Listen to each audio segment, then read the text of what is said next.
Elle était candidate à l'élection présidentielle.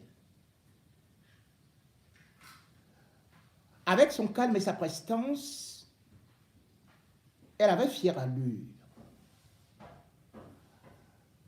Une femme d'une diversité culturelle, d'une mixité raciale, qui représentait aussi l'identité d'un Cameroun où il y a beaucoup d'ethnies, beaucoup de langues, mais où il n'y a qu'un seul homme qui est au pouvoir depuis 44 ans, Paul Biya. Et pourtant, ce sont les femmes qui font la force de Paul Biya. Avec la candidature de Tomaino Damjoya, on s'est donc dit, enfin quelque chose va changer.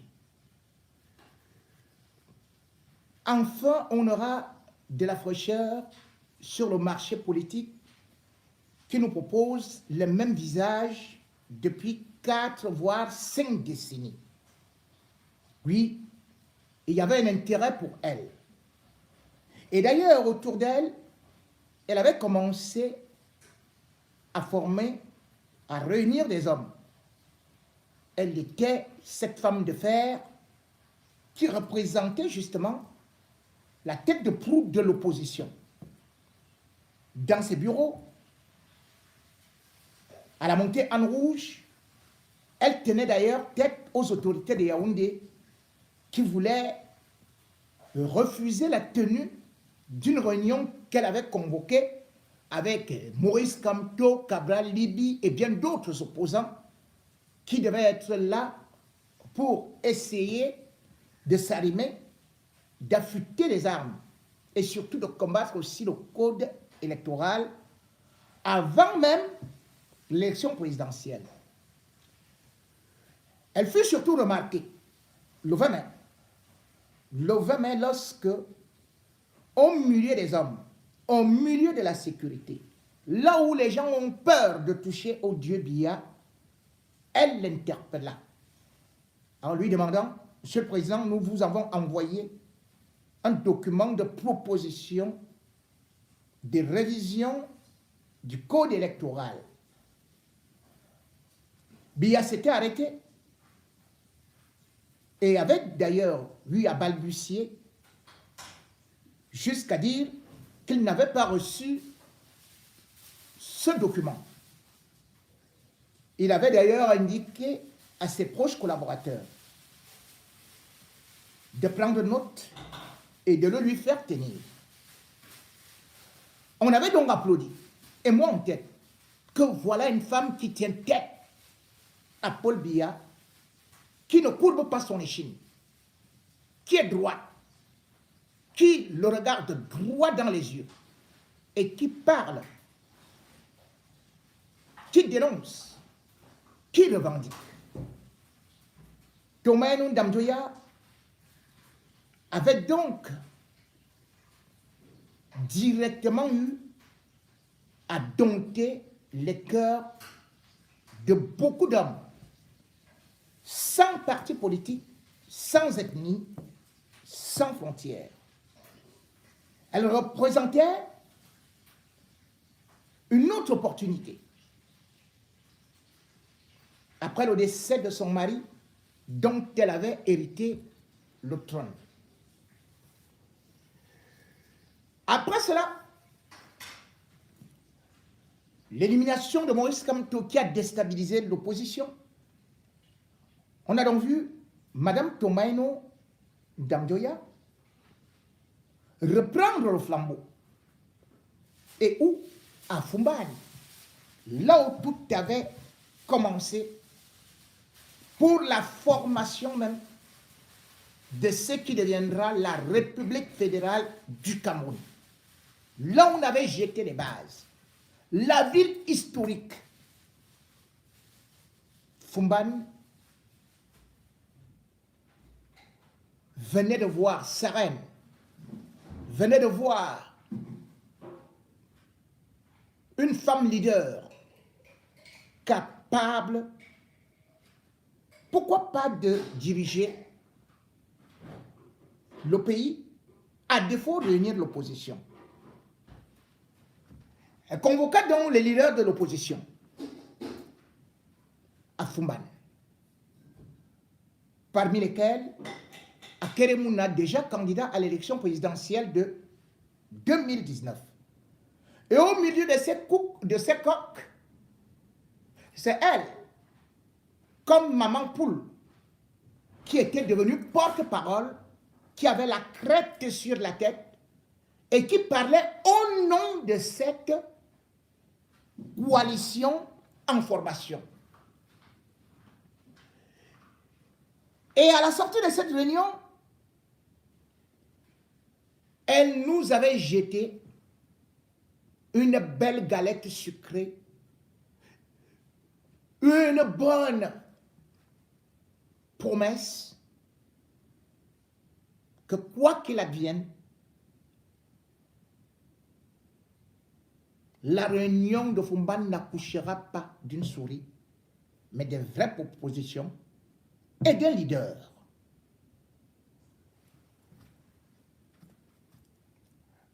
Dans cette salle, une inquiétude cependant, voire deux inquiétudes. Célestin Bédig était là, regardant, cliquant un œil. Serge Espoir Matomba était là, se levant, se tapant le torse et disant « Allons-y vite, madame, allons-y vite, on ne va même pas attendre. Hein? Même le conseil constitutionnel, on ne va pas attendre, on va directement sortir le nom. » Madame Toumanian Damjoya calmait les ardeurs, dirigeait les débats, prenait de la hauteur, se donnait une valeur. Et on lui avait fait cet honneur. Car enfin, voilà une femme d'honneur qui mérite de prendre le bâton de commandement devant ces hommes qui trahissent souvent, qui font toujours des promesses creuses et qui ont toujours des réalisations valant le zéro moins l'infini. Plus le temps passait, plus on s'inquiétait. Et moi en premier. J'avais d'ailleurs saisi certains de ses proches pour dire, mais au juste, la coalition, ça vient quand? Ah non, ça viendra. Parce que si la coalition arrive maintenant, le régime Biya risque de bloquer le candidat de la coalition. Je m'étais tué. Les jours passèrent. Et puis l'élection s'approcha. Il ne restait plus que moins d'une semaine. À quel moment aura-t-on un leader de l'opposition? Ou plutôt un leader de l'opposition, dans la mesure où, entre-temps, Issa Chiroma avait déjà pris de l'envol. De réunion en réunion, Madame Toumanian Damjoya, qui pourtant, au départ, avait dit qu'elle s'écartait pour Akeremouna, qu'elle allait s'écarter pour un autre candidat parce que c'était sa première tentative et qu'elle n'était pas encore connue du public, et connaissant également des peuples misogynes, eh bien, on se disait que sans l'ombre d'un doute, selon ses promesses, qu'elle devait donc soutenir un candidat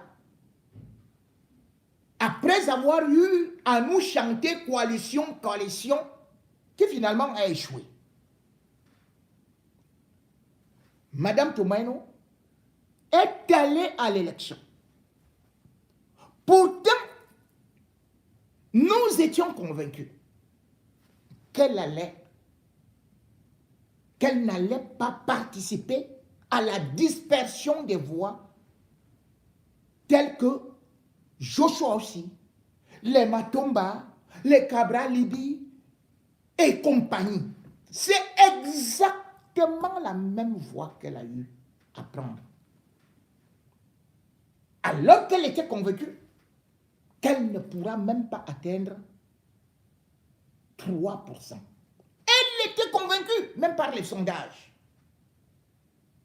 Mais elle avait préféré dire, je m'en vais en solo, moi. Donc, le même mégot, comme ces nigos, comme ces trigos, comme tous ces zozos qui, depuis longtemps, nous font croire qu'ils sont des héros et qui vont renverser Paul Biya. Grande a été ma déception. Mais néanmoins, compte tenu du respect que j'ai envers les femmes, je n'ai pas voulu critiquer Mme Tomaino Ndamjoya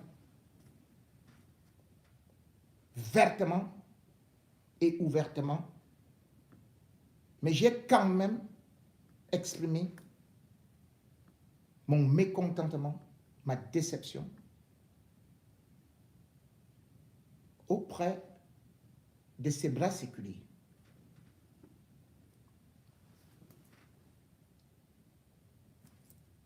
Puis la colère est retombée. Du moment où elle a au moins, dans la tourmente post-électorale, adressé une lettre de félicitations même à Issa Chiroma. C'est un geste noble. Cependant,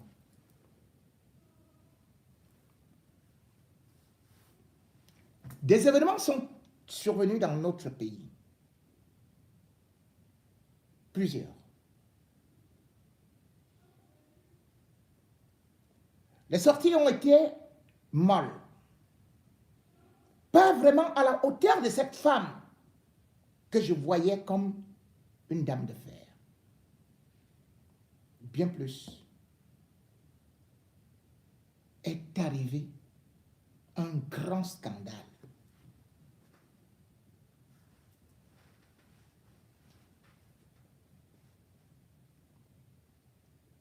Le régime Biya a arrêté des enfants.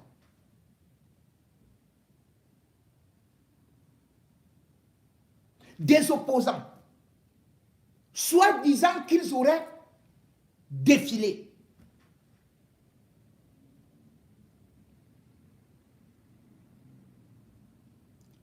Ces enfants ont été déportés chez qui? Chez Madame Tomaino Ndamjoya. 74 prisonniers politiques dans une prison de Fumba.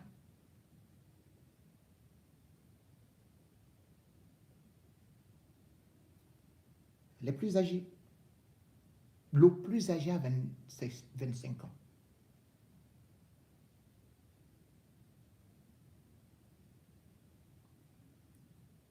Dans mon dernier direct, j'ai évoqué le cas d'une jeune fille de 22 ans.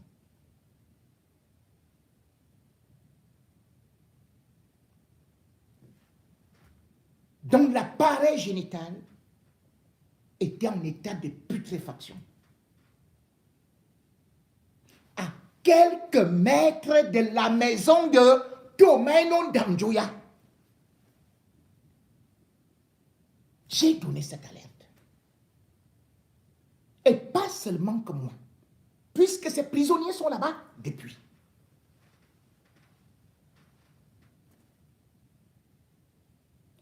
Est-ce que vous avez vu Madame Tomaino Ndamjoya se lever pour aller là-bas?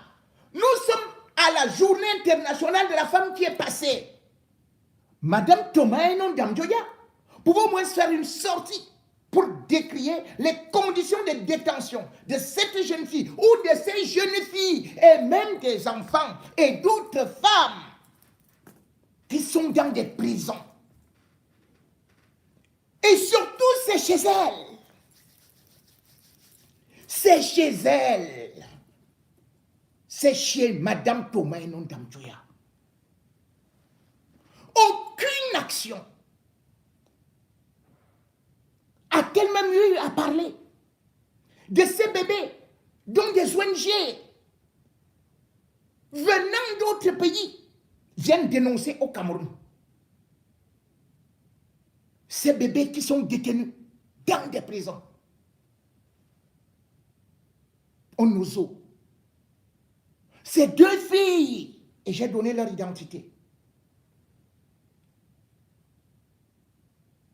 âgées de 22 ans, qu'on a attrapées, qui n'ont tué personne, qui n'ont commis aucun vol, qui n'ont rien fait. Ces filles ont été conduites en prison. Avec des bébés de 3 et 4 mois. Depuis juin 2025. Madame Tomaino, écoute mes directs. Et quand elle n'a pas le temps, on lui fait le condensé de mes directs. Puisque d'ailleurs, elle m'en a remercié. Donc, vous vous rendez compte, je parle de deux gamines de 22 ans, soi-disant que parce que elles seraient parentées à un autre jeune qui serait un basonnier, qui aurait enlevé des gens puis libéré. Donc on dit, de toutes les façons, on a enfermé ces filles-là avec des bébés qui avaient l'âge de 3 à 4 mois. Les ONG ont organisé des conférences de presse au Cameroun par rapport à la situation de ces filles, par rapport à la situation de ces bébés. On n'a pas vu Madame Touma et Nom Damjoya.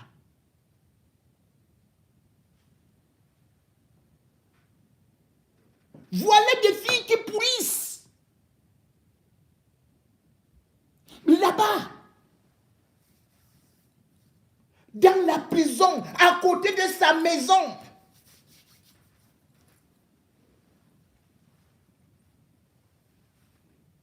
Ma soeur, tu as un cœur.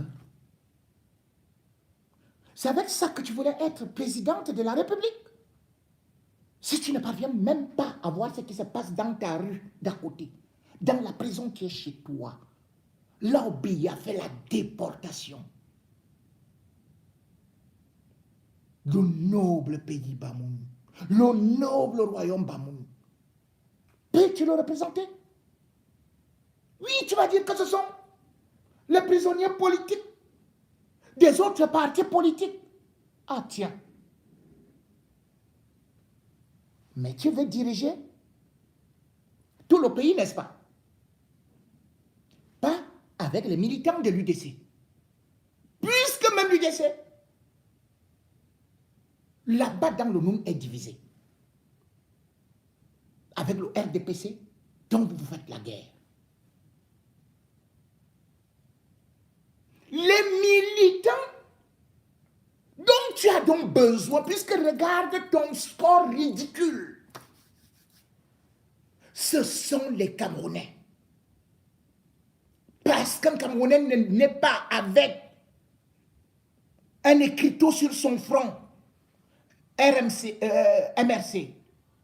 SDF, RDPC, UDC, PCRN, UPC. Un Camerounais né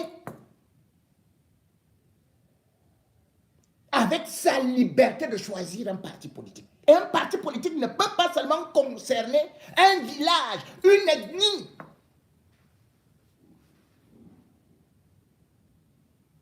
Oui, c'est un test que Dieu t'a donné. C'est un test que le peuple t'a donné. Et peut-être que Biya voulait te démasquer. Peut-être que c'est Mondayolo qui est en train de te piéger pour nous démontrer que tu ne peux pas diriger.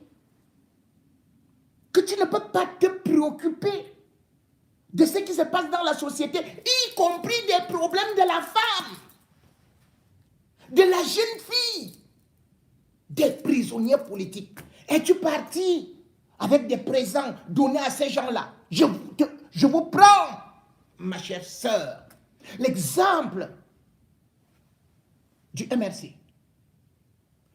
qui, on peut critiquer comme on veut. Le MRC, qu'est-ce qu'il a fait avec Survival? C'était tous les Camerounais pendant le Covid. Qu'on soit du RDPC, qu'on soit de l'UPC, qu'on soit du SDF, qu'on soit même en politique, on s'en fichait. Les gens du MRC s'en fichaient. C'était pour le peuple camerounais. Parce que Maurice Kamto et son directoire et ses militants, il avait dit qu'il aime tous les Camerounais. Tu ne peux pas diriger le Cameroun en aimant que les tiens, ceux qui sont à côté de toi, en négligeant, en oubliant, en fermant les yeux devant les souffrances des autres, en bouchant les oreilles. Quand il a les cris de détresse à côté de toi, ça traverse le mur, tu entends cela. Et puis, en 2032, tu reviendras dire aux Camerounais, tu vas faire le tour, tu iras dans tous les départements de l'Ouest, tu iras au Sud, tu iras à tel endroit, au littoral, et tu viendras même à la diaspora pour dire que votez-moi, vraiment, et comme vous voyez là, je suis une femme, je suis ceci et cela, votez-moi, parce que, oh, votez-moi. Mais tu vas faire quoi? Tu es d'abord une maman.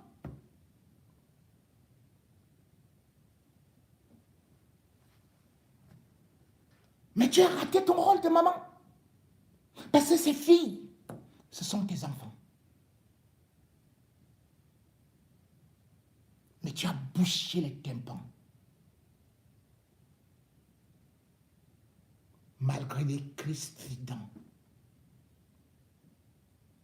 Et c'est ça qui est choquant.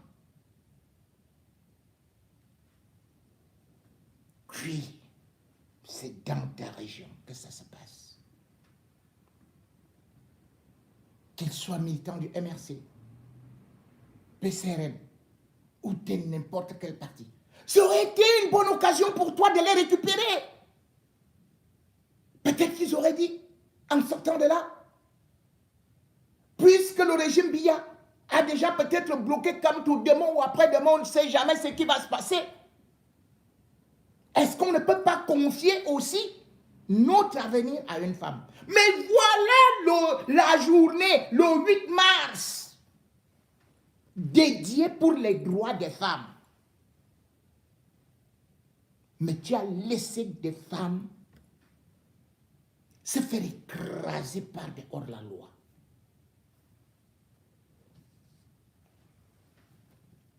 Je vais te faire écouter une dame. Elle se bat ici. Malgré les camps qui sont divisés, elle reste dans la logique. On l'appelle Annie Tchoko. Elle t'interpelle. Oui, c'est une femme plus jeune que toi ou comme vous qui demande votre élan de cœur. Parce qu'il n'est jamais trop tard. Écoutons-la.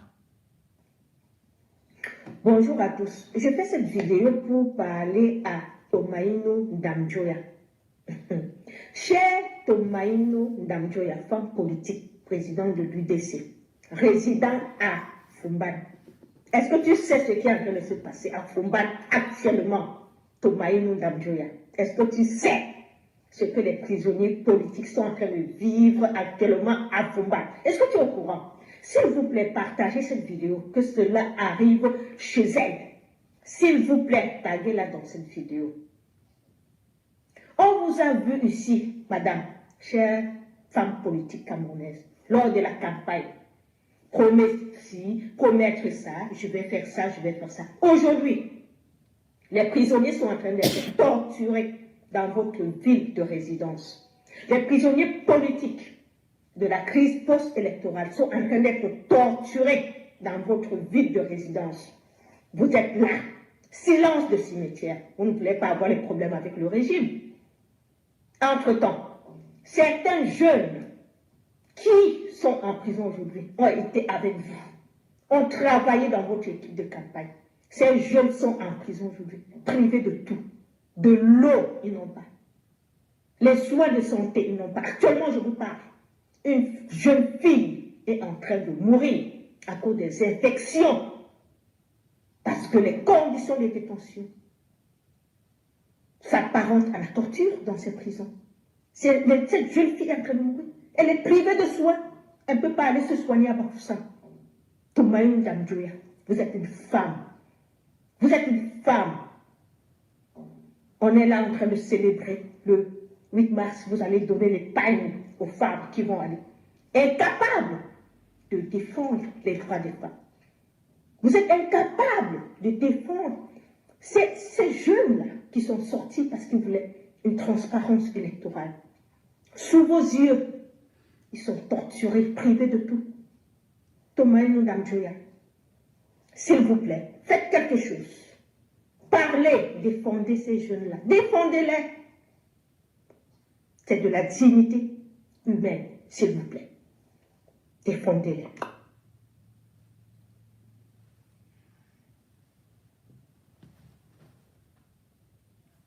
Madame Tomaino, chère sœur,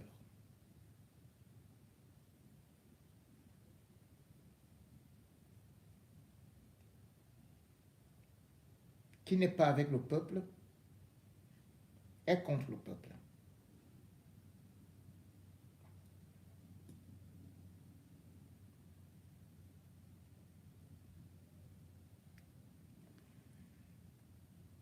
Je sais que vous avez souvent été avec votre mari, un homme très sage, avant sa mort.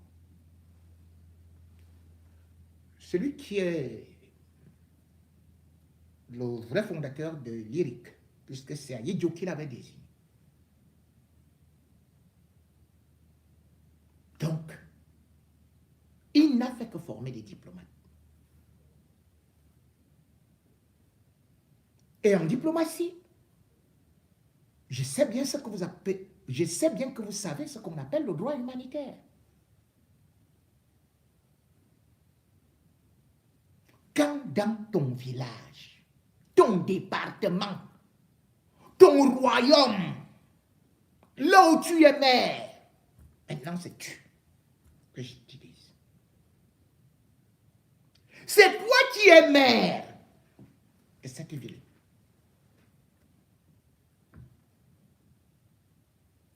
Et tu ne sais même pas ce que c'est que le droit humanitaire sur tes terres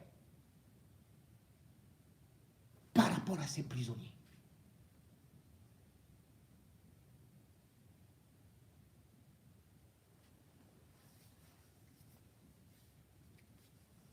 Peut-être que quelques petites leçons d'histoire seraient toujours bien révisées. Dans la grande lignée du royaume, lorsque le sultan de Bamoun a été déporté à Yaoundé,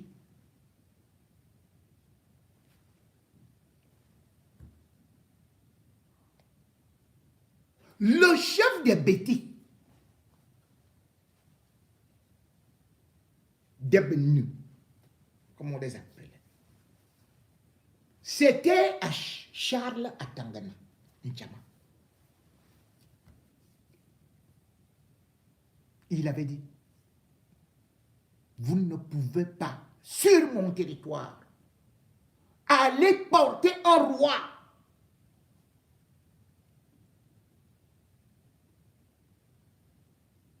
Comme moi. Et vous venez le mettre en prison à Yaoundé. Il avait refusé.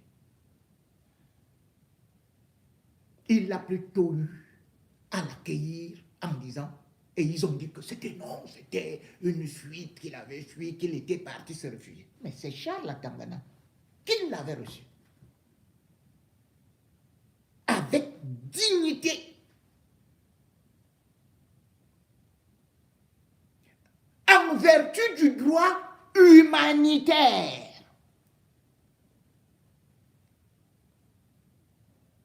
Voilà donc des opposants qui sont sur tes terres. Marraine.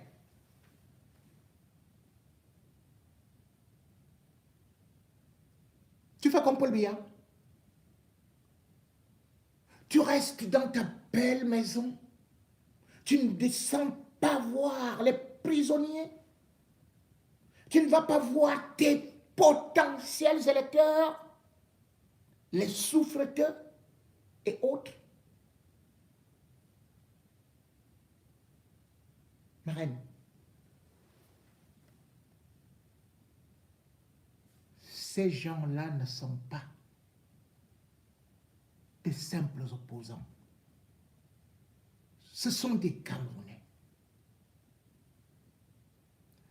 qui ont fait le retour aux sources, qui ont été déportés à la source même de la fondation de notre nation. Fumban est sacré. Paul Biya vient de le désacraliser. C'est comme si on venait construire Guantanamo chez toi et tu fermes la bouche. C'est comme si on déportait tous les malfaiteurs chez toi. Sauf que là, ce n'est pas des malfaiteurs. Là, c'est comme si un régime nazi venait avec des gens dans un village, dans une ville, et le maire ne dit rien. Le régime nazi exécute les gens. Le maire ne dit rien. Le régime nazi torture des gens et le maire ne dit rien. Cela veut dire que ce maire est complice. Oui. Vous pouvez être accusé de complicité avec le régime Biya. Maintenant, écoutez. La diaspora combattante, qui vous respecte,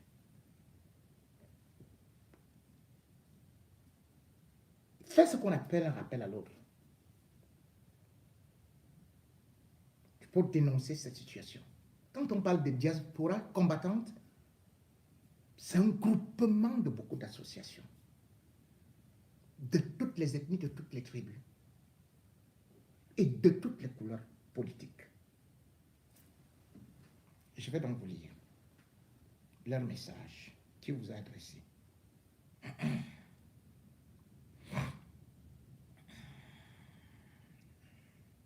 Et comme ça, c'est à vous de décider ce que vous allez en faire. Ok. C'est bon. Sacrilège à Fumban. Mesdames et messieurs,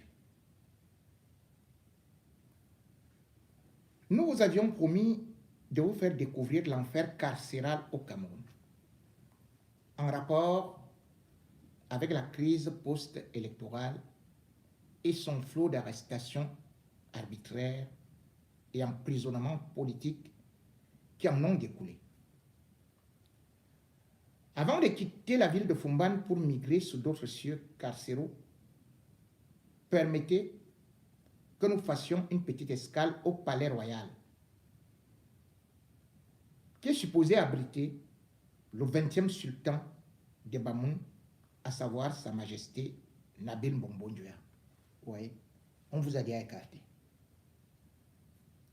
La diaspora combattante préfère maintenant s'adresser à qui? À Mbombo Nduya. Le message qui vous a été envoyé par cette grande combattante, Annie Tioko,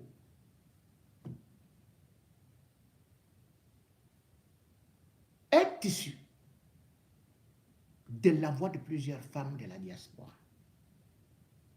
Et compte tenu que ce message date de quelques jours, on a donc préféré s'adresser cette fois-ci à celui que vous prétendez combattre de l'autre côté du palais.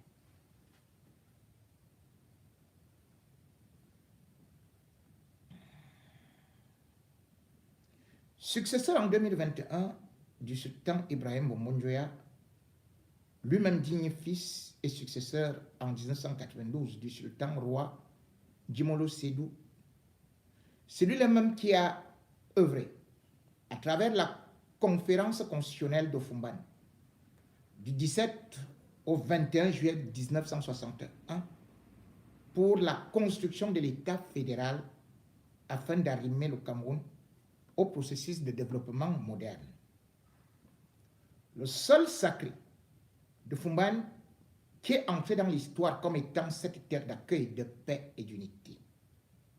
La preuve, le roi Ndjimolo Sédou est celui qui, en 1933, à la suite de son père et prédécesseur Ibrahim Njoya, a ouvert les territoires agraires du Noun aux populations des villages de l'ouest et du nord-ouest qui y ont affecté des migrations agro-pastorales.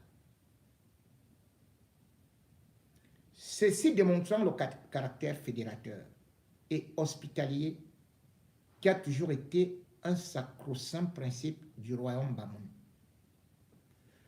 D'où vient-il que, sous le règne de Nabil Bombon-Joya, le régime usurpateur avec lequel il entretient malheureusement les liens très étroits, veuille utiliser le sol sacré de Fumban comme la terre des tortures et des assassinats des prisonniers d'opinion.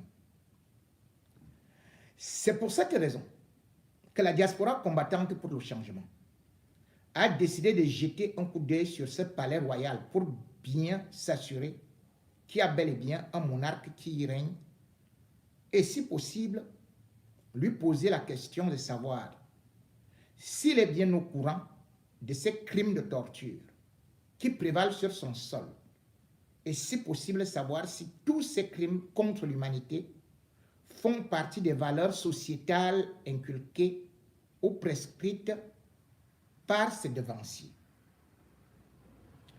Et au contraire, qu'est-ce qu'il entend faire en tant que souverain pour mettre un terme à cette situation déshumanisante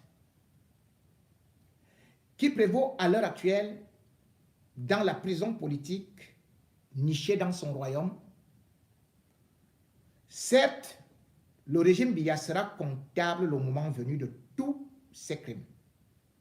Mais il n'en demeure pas moins que tous les auxiliaires de l'administration, parmi lesquels le roi des Bamoun, qui auront pris connaissance de ces crimes contre l'humanité sur la terre de leurs ancêtres, sans pour autant lever le petit doigt pour s'insurger contre, seront tout simplement comptables devant leur peuple, leurs aïeux, et surtout devant l'histoire qui, elle, ne saurait en aucun cas être complaisante. Ce, afin que nul ne l'ignore. Pour la diaspora combattante pour le changement, le général président Robert Wantou, ampliation, Union africaine, Union européenne, ONU, BRICS, UNESCO, Amnesty International, CPI, Curie romaine.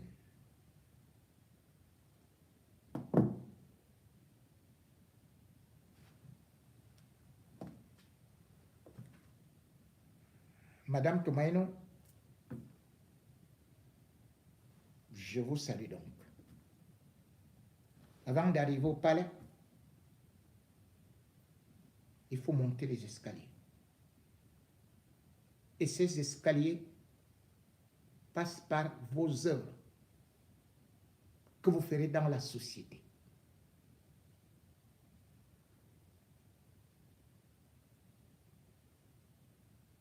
En commençant par ces prisonniers politiques que vous snobez, que vous ignorez,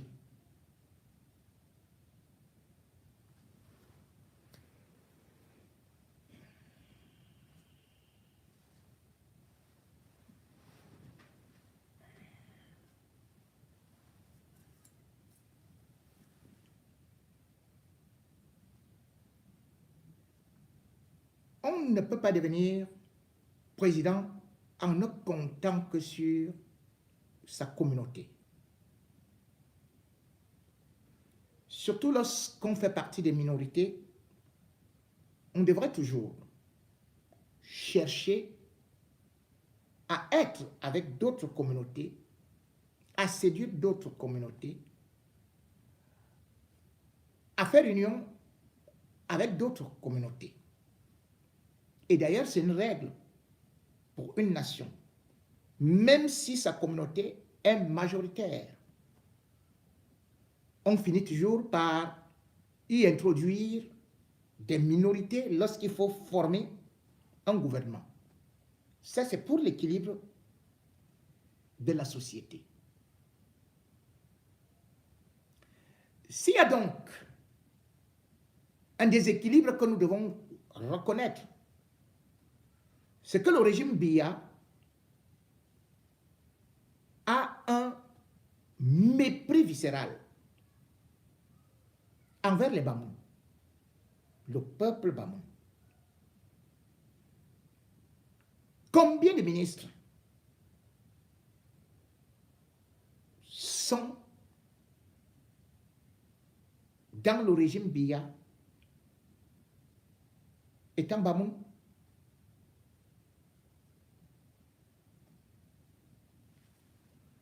Pourtant, ils sont nombreux. Et leur département, on le constate. Ça peut d'ailleurs valoir, c'est le plus grand département de l'Ouest. Mais dans d'autres départements, on voit beaucoup de ministres dans le même département. Des ministres pleins. Chez Biya, alors, n'en comptons plus. Comment se peut-il donc que un endroit où le fils de Biya part, où on dit que c'est sa famille, Franck Biya y part. Biya dit que Momondio a été son grand ami. Les Bamoun font des hautes études. Mais peut-on nous citer un seul ministre Bamoun dans un ministère de souveraineté? D'ailleurs, Biya, pour s'en moquer, il avait parfois préféré jeter Bombo Dioya au ministère des Sports. Nous avons des personnalités comme le magistrat hors hiérarchie qu'on appelle Yapabdou. Il est tout simplement conseiller. Pourtant, Biya l'a utilisé. Cet homme est d'une intégrité hors norme. Il ne vole pas, il ne fait. Et lorsqu'il fallait faire la lutte, l'opération est perdue. C'est lui que Paul Biya a nommé comme président au tribunal criminel spécial. Donc imaginez que devant tous ces ministres qui ont volé de partout, c'est le président Yap Abdou qui devait prendre la décision. Sans toucher de l'argent. Sans écouter les menaces. En mettant sa famille en danger.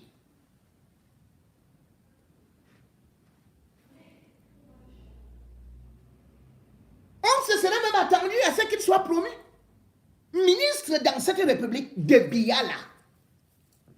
Biya là envoyé à la chambre des comptes. Là, il se ronge les doigts.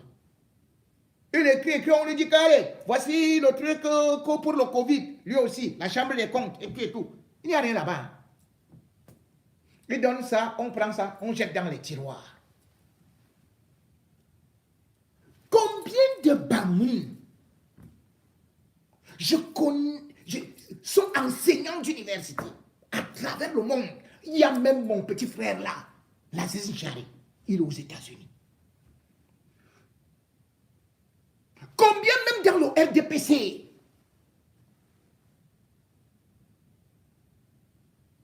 sont là. En attendant un poste aussi que nous, on passe notre temps là à danser, à faire ceci, à faire cela et tout et tout. Rien. À l'époque d'Amadou Ahidjo, c'est là où, au gouvernement, on avait Adamou Damdjoya comme ministre.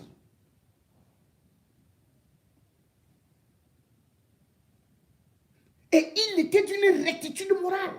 D'ailleurs, même ministre de l'Éducation, c'est lui qui était venu avec ce qu'on appelait à l'époque la colle.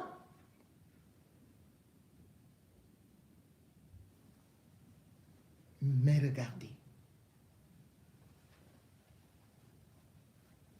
ce que le peuple Bamoun vit. On les a donc divisés. D'un côté l'UPC, de l'autre côté le RDPC. Et si l'UPC et si l'UDC a survécu, c'était parce que justement, le docteur Damou Damdjoya avait une grande probité morale. Les Bamoun étaient prêts à mourir pour lui. Il ne distribuait pas l'huile de sardine. L'homme Bamoun n'est pas derrière la sardine, sauf ceux qui sont là au palais. L'homme Bamoun est digne. Oui, digne. Parce que rares sont les peuples que vous allez voir que dans une contrée quelconque, on dit qu'ici le RDPC n'a jamais gagné. Le roi des Bamoun, malgré le fait qu'il était avec Fauchivé, parce que il a encore utilisé Fauchivé après Ahidjo. Fauchivé pour les arrestations politiques. C'est-à-dire que lui, il utilise les Bamoun bien que toujours dans des affaires compliquées.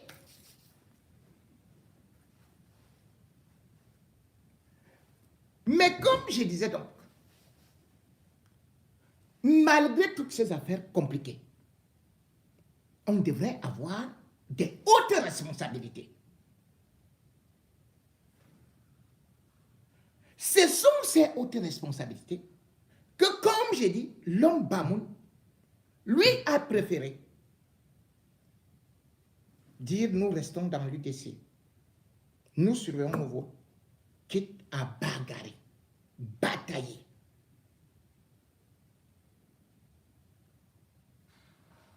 Même en 92, quand l'ami de Biya a voulu se présenter pour prendre pour devenir lui aussi le grand patron que le RDPC a gagné les élections et tout et tout, il a été tabassé.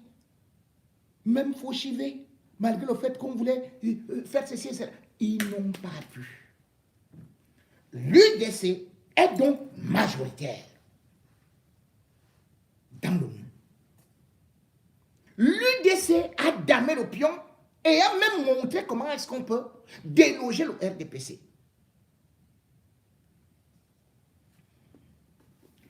Incapable donc de séduire les militants du RDP, de l'UDC, le régime Biya, qui a pris un laquais de l'armée,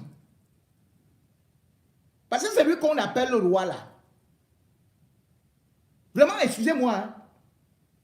Parce que moi-même aussi, vous savez que nous, on est les Nkwanon. On est c'est comme ça qu'on nous appelle là-bas. Mais vous savez que nos chefs là, nous, toi, tu déranges là, on te met le coup de pied aux fesses. Et de toutes les façons, ce n'est pas nous qui disons. Hein. C'est Biya qui a dit qu'il n'y a pas de roi là-bas.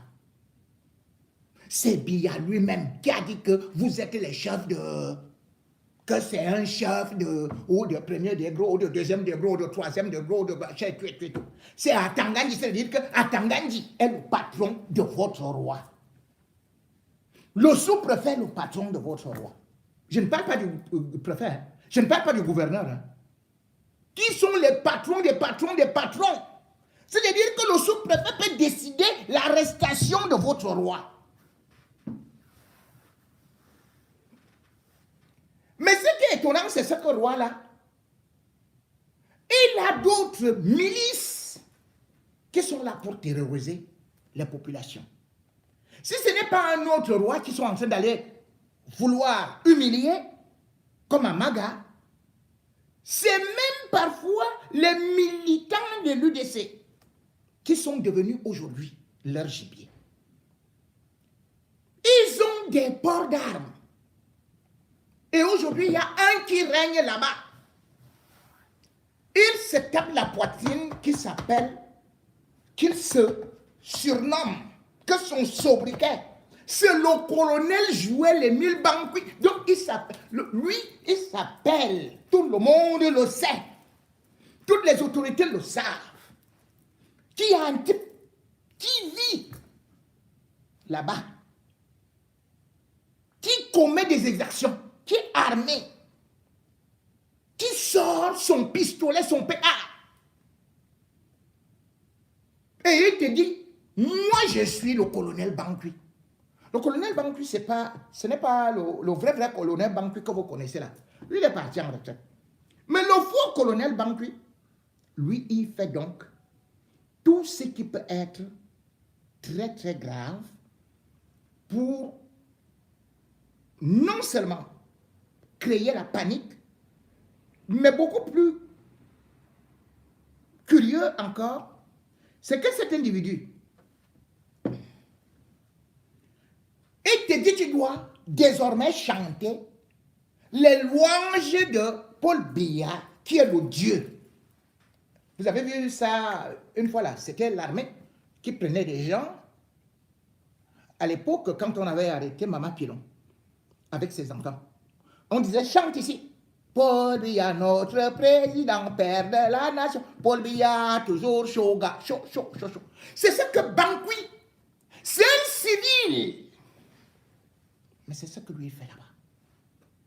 Dans le monde, il se balade. Il voit, il dit, tu es quoi? Tu es de l'UDC? Tu es opposant, hein? Si tu dis alors MLC là, alors c'est encore plus grave. Il tend son âme. Mesdames et messieurs, je vous présente donc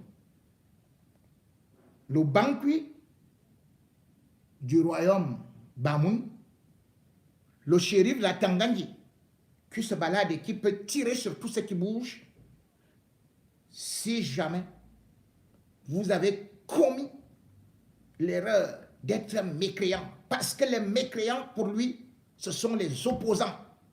Paul Biya est né du sein des saints. Il a été envoyé par Dieu sur terre et il remplace Jésus.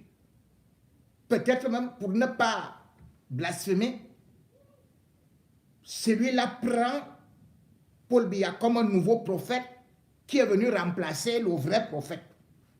Mesdames et messieurs, ça, c'est pas moi qui le dis. Madame Tourmanou, ça, ce sont tes militants qui se plaignent. Là-bas aussi, je crois que tu n'as pas fait grand-chose. Comme tu n'as donc pas fait grand-chose, et comme ils sont en débandade, j'essaie donc d'inviter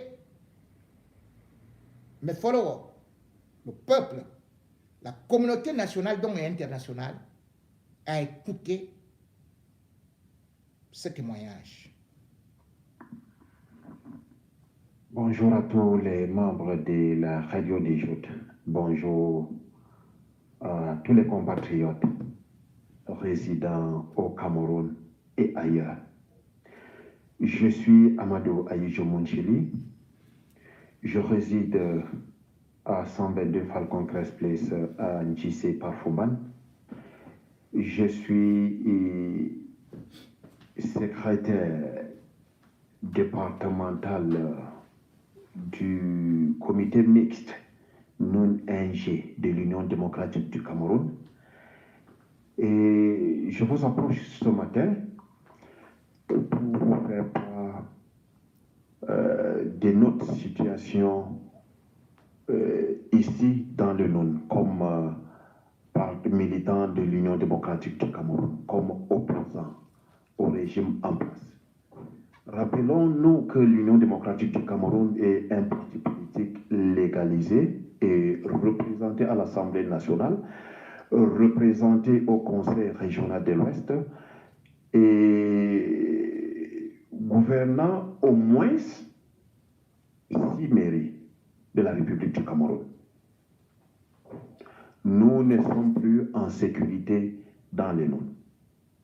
Nous ne sommes absolument plus en sécurité dans le nom. C'est le Far West. Alors, qu'est-ce qui me fait dire ça? Hier, 9 mars 2026, au marché central de Koundam. Koundam, c'est une banlieue de la ville de Rumban, située au maximum 12 km de la ville de Rumban. Et le président, le vice-président du comité départemental mixte D1 de Koundam, en la personne de M. Ngou Onchaouboro, a été agressé en main armée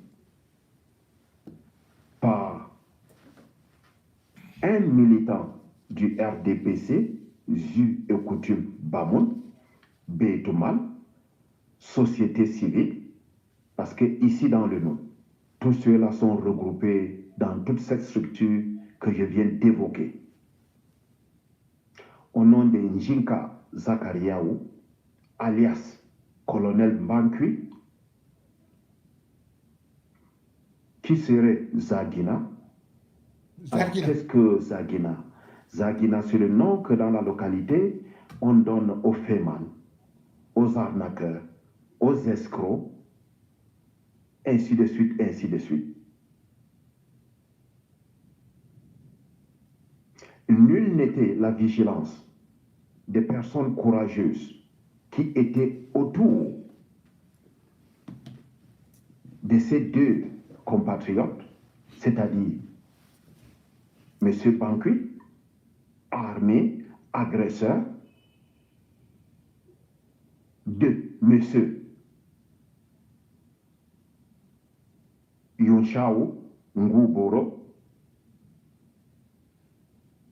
Brabalan, l'arme pointée sur lui, des mots sortant de la bouche de l'agresseur, lui demandant de faire sa dernière prière, lui rappelant qu'il lui avait promis qu'il devait en découdre avec lui dans le cas où il ne démissionnait pas de l'Union démocratique du Cameroun pour rejoindre le RDPC.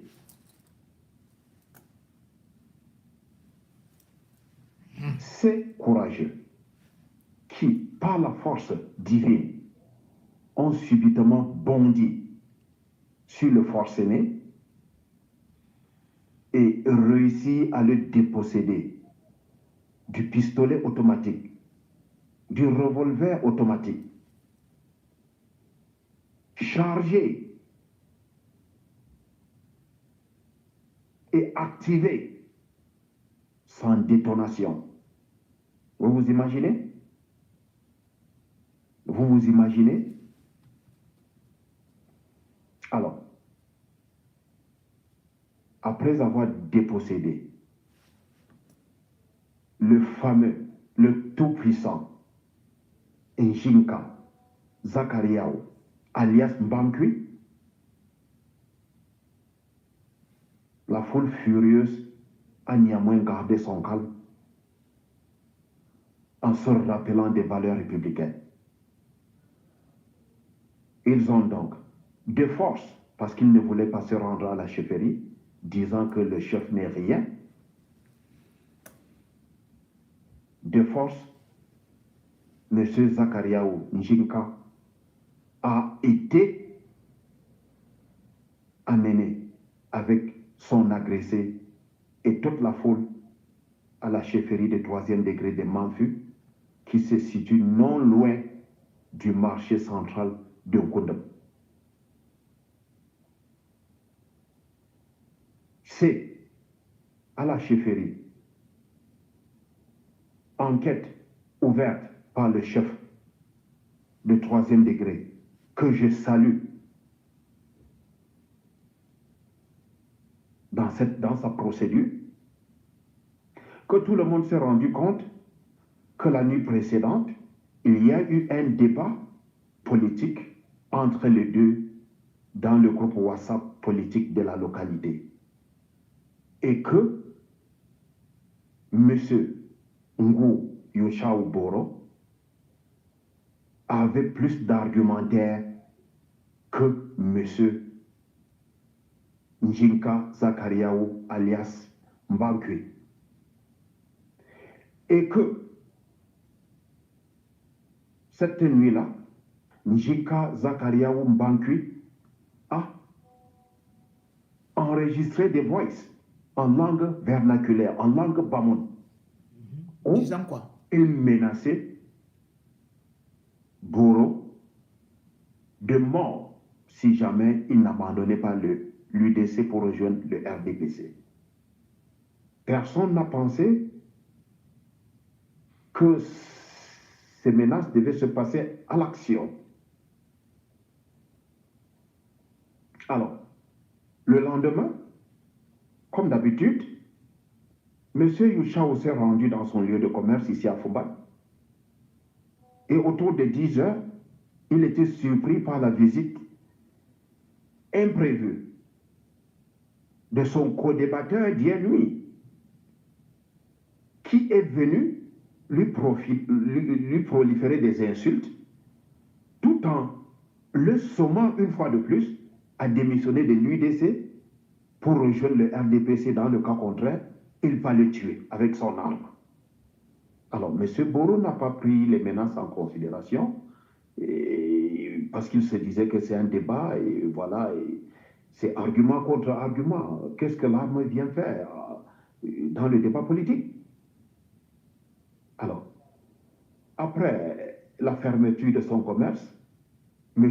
Boro se rend en Koundeb, se retrouve dans la boutique de son papa, et c'est là où M. Njinka Zakariaou, alias Bankui, survient avec son revolver pour assassiner M. Boro, qui jusqu'à cet instant n'avait pas exécuté ses vœux de démission de l'UDC pour le RDPC. Séance tenante, M. Boro a claqué la porte au chef du village, s'est rendu à Fumban, où il est revenu avec des gendarmes décharger l'arme de la chefferie de 3e degré de Manfu par Koundem.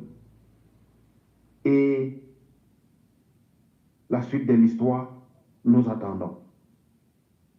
Nous attendons que le procureur de la République de la ville de Fumban ouvre une enquête sur cette situation inédite où des gens, après plus de 30 ans de démocratie au Cameroun, sont toujours incapables de comprendre que le Cameroun est une république où chaque citoyen jouit de sa liberté politique.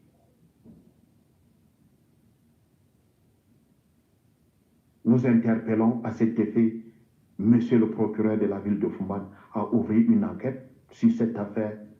Question de remettre la confiance dans le cœur des paisibles citoyens Bamoun, Fumbanais, résidant dans la ville de Fumban, qui ont délibérément choisi de militer dans l'Union démocratique du Cameroun, qui est un parti légal. Ceci ne devrait pas être un tort pour être assassiné avec des revolvers. Chers compatriotes,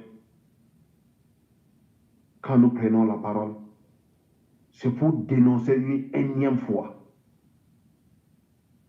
Le NUN est en train d'être transformé par certains militants du RDPC, je dis bien certains militants du RDPC en Far West, en Texas. Et voici la preuve. Voilà, chers compatriotes, notre bref message. Cette affaire, c'est à suivre, mais nous pensons que vous avez le droit de savoir ce qui se passe dans le monde sur le plan politique. Merci beaucoup.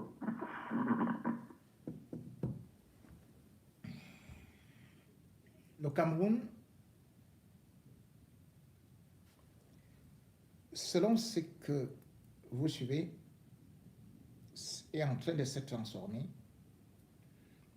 en Far West, où chacun peut se lever et au nom de Paul Biya, vous abattre, sortir son arme et pavaner en toute liberté. Bien évidemment, de telles situations, lorsqu'on les vit,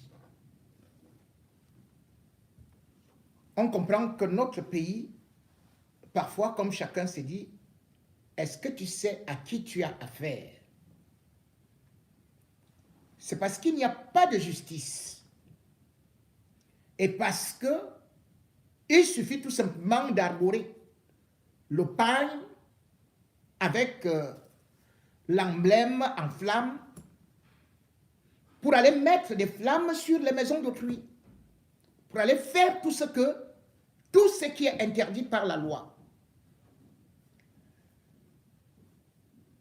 Face à cette situation, bien évidemment, nous interpellons tout simplement les autorités en place et bien évidemment aussi, nous interpellons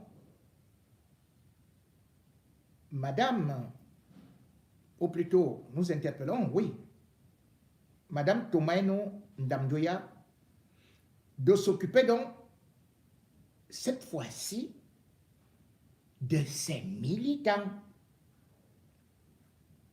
Oui, on ne peut pas être présidente et à côté de vous, et on est en train d'arracher vos militants par la force.